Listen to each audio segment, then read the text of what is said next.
তেল ছাড়া সজনে ডাঁটা আলু পোস্ত রেসিপি শেয়ার করছি। দেব কালো জিরে, হালকা ভেজে নেব।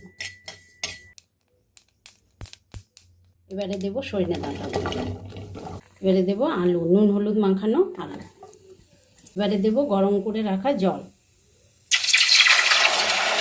ভাবে নেড়ে চেড়ে ঢাকা দিয়ে সেদ্ধ হওয়া পর্যন্ত অপেক্ষা করব। এবার দিয়ে দেব লবণ, দেব সামান্য পরিমাণে হলুদ।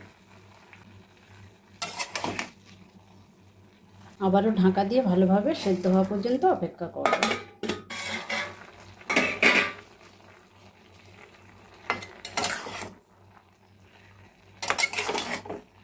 ডাঁটা আলু সেদ্ধ হয়ে গেছে, দিয়ে দেবো কেটে রাখা পোস্ত আর কাঁচা লঙ্কা বাটা।